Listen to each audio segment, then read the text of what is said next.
The vast majority of behavior problems in the classroom involve minor breaches of discipline.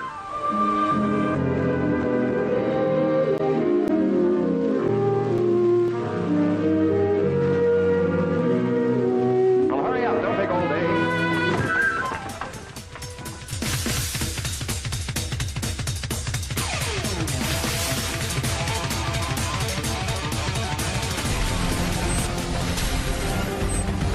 Tonight on Nightline, school kids punished with restraints or locked inside windowless rooms. Nightline investigates harsh discipline in schools across the country. For most kids, the worst they've got to fear from unruly behavior in class, it's a trip to the principal's office. But in some schools, students are receiving far more severe treatment, like being locked in windowless cells or stuffed into bags. A new and growing controversy in American schools.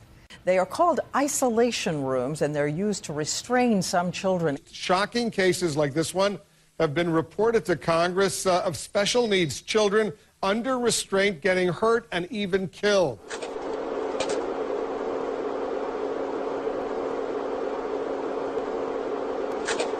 Including those like Andre with behavior disabilities, later tied Spread Eagle to a restraint board. No. They had this really big man that pinned me to the ground. They cross your arms and hold you like that. They'd lock you in there, and it was dark. There's no windows. You're just stuck in there for the whole day. It's scary, really scary. Think about it. Just put the vision of your child, your grandchild, your next door neighbor child in this picture. These are 4 and 5 and 6-year-old kids. None of us would stand for this with our children or our grandchildren. Not for a minute. You know what that reminds me of, folks? You know where I was last Saturday? I was in Guantanamo. We went and saw the cells and stuff where, Chris, they keep the most dangerous terrorists in the world. And you know what their cells look like? That. My story begins when I was in first grade in Lexington, Massachusetts School District, a very well-renowned school district. I was dragged down the hallway of the school by my wrists and thrown into a windowless, padded concrete room by myself, completely unsupervised for up to half an hour at a time. All too often, students have died after being restrained with the approved techniques. The most recent, 16-year-old Corey Foster. A surveillance tape shows the young man as he apparently refused to stop playing basketball. And then, says his mother, Sheila Foster, they forced him to the ground. There was nothing therapeutic about that. A short time later, Corey Foster was dead. Is it your sense that some of these people, they probably think they're doing the right thing, protecting the student, protecting others in that room, are just not well trained?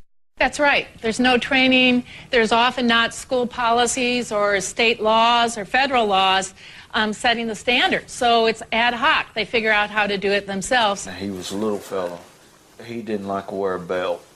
When he was at church and stuff, he'd take and play football. He'd hold his pants up with one hand and run. When they send him to that timeout room, they call it seclusion room, I guess. The school system give him a real long rope to hold his pants up, and then he hung himself in that room. That was my sidekick. Me and him was real close.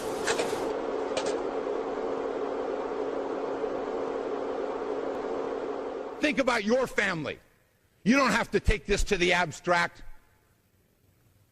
These children cannot defend themselves against this practice, and their parents can't speak for them if they don't know.